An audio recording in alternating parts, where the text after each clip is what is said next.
Good afternoon. Still here in Deuteronomy. We're going to read chapters 21 and 22. And I encourage you to grab your Bible and read along with me. Chapter 21. If anyone is found slain, lying in the field in the land which the Lord your God is giving you to possess, and it is not known who killed them, then your elders and your judges shall go out and measure the distance from the slain man to the surrounding cities. And it shall be that the elders of the city nearest to the slain man will take a heifer which has not been worked and which is not pulled with a yoke. The elders of that city shall bring the heifer down to a valley with flowing water, which is neither plowed nor sown, and they shall break the heifer's neck there in the valley. Then the priests, the sons of Levi, shall come near, for the Lord your God has chosen them to minister to him and to bless in the name of the Lord. By their word, every controversy and every assault shall be settled. And all the elders of that city nearest to the slain man shall wash their hands over the heifer whose neck was broken in the valley. Then they shall answer and say, Our hands have not shed this blood, nor have our eyes seen it. Provide atonement, O Lord, for your people Israel, whom you have redeemed, and do not lay innocent blood to the charge of your people Israel. And atonement will be provided on their behalf for the blood. So you shall put away the guilt of innocent blood from among you when you do what is right in the sight of the Lord. When you go out to war against your enemies, and the Lord your God delivers them into your hand, and you take them captive, and you see among the captives a beautiful woman, and desire her, and would take her for your wife, then you shall bring her home to your house, and she shall shave her head and trim her nails. She shall put off the clothes of her captivity, and remain in your house, and mourn her father and her mother a full month. After that they may go into her, and he be her husband, and she shall be your wife. And it shall be, if you have no delight in her, then you shall set her free, but you certainly shall not sell her for money. You shall not treat her brutally, because you have humbled her. If a man has two wives, one loved and the other unloved, and they have borne him children, both the loved and the unloved, if the firstborn son is of her who is unloved, then it shall be on the day he bequeaths his possessions to his sons that he must not bestow firstborn status on the son of the loved wife in preference to the son of the unloved, the true firstborn. But he shall acknowledge the son of the unloved wife as the firstborn by giving him a double portion of all that he has, for he is the beginning of his strength. The right of the firstborn is his. If a man has a stubborn and rebellious son who will not obey the voice of his father or the voice of his mother, and who, when they have chastened him, will not heed them, then his father and his mother shall take hold of him, bring him out to the elders of his city, to the gate of the city. And they shall say to the elders of his city, The son of ours is stubborn and rebellious, and he will not obey our voice. He is a glutton and a drunkard. Then all the men of his city shall stone him to death with stones. So you shall put away the evil from among you, and all Israel shall hear and fear.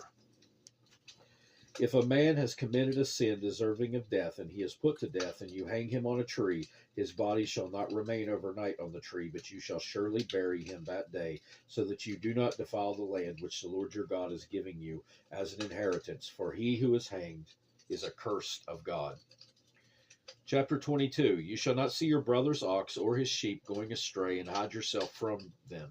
You shall certainly bring them back to your brother. And if your brother is not near you, or if you do not know him, then you shall bring it to your house, and it shall remain with you until your brother seeks it, and then you shall restore it to him. You shall do the same with his donkey, and so shall you do with his garment, with any lost thing of your brother's, which he has lost, and you have found. You shall do likewise. You must not hide yourself. You shall not see your brother's donkey or his ox fall down along the road and hide yourself from them. You shall surely help him lift them up again. A woman shall not wear anything that pertains to a man, nor shall a man put on a woman's garment, for all who do so are an abomination to the Lord our God. If a bird's nest happens to be before you along the way in any tree or on the ground with young ones or eggs, with the mother sitting on the young or on the eggs, you shall not take the mother with the young.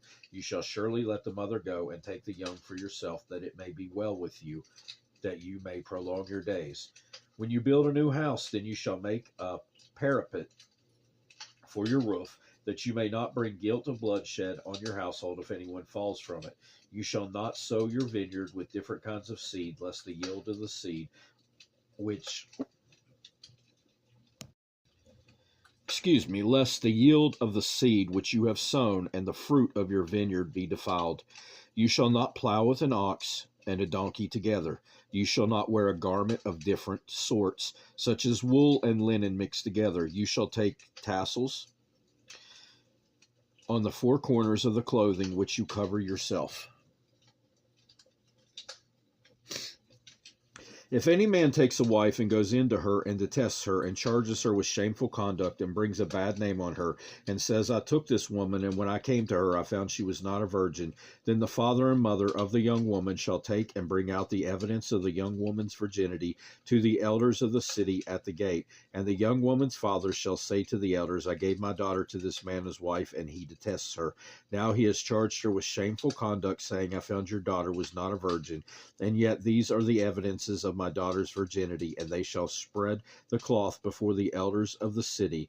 Then the elders of that city shall take that man and punish him, and they shall fine him 100 shekels of silver, and give them to the father of the young woman, because he has brought a bad name on a virgin of Israel. And she shall be his wife. He cannot divorce her all his days. But if the thing is true and evidence of the virginity are not found for the young woman, then they shall bring out the young woman to the door of her father's house, and the men of her city shall stone her to death with stones, because she has done a disgraceful thing in Israel, to play the harlot in her father's house. So you shall put away the evil from among you. If a man is found lying with a woman married to a husband, then both of them shall die, that man that lay with the woman and the woman. So you shall put away evil from Israel. If a young woman who is a virgin is betrothed to a husband, and a man finds her in the city and lies with her, then you shall bring them both out to the gate of that city, and you shall stone them to death with stones. The young woman, because she did not cry out in the city, and the man, because he humbled his neighbor's wife. So you shall put away the evil from among you. But if a man finds a betrothed young woman in the countryside, and the man forces her and lies with her, then only the man who lay with her shall die. But you shall do nothing to the woman. There is in the young woman no sin deserving of death. For just as when a man rises against his neighbor and kills him, even so is this matter. For he found her in the countryside, and the betrothed young woman cried out, but there was no one to save her. If a man finds a young woman who is a virgin, who is not betrothed, and he seizes her and lies with her, and they are found out, then the man who lay with her shall give to the young woman's father 50 shekels of silver, and she shall be his wife. Because he has humbled her, he shall not be permitted to divorce her all his days. A young man shall not take his father's wife, nor uncover his father's bed. And that will do it for this time. If God be willing, we'll be back again soon to carry on in Deuteronomy. I hope you have a great rest of your day, and read your Bible for yourselves. Goodbye.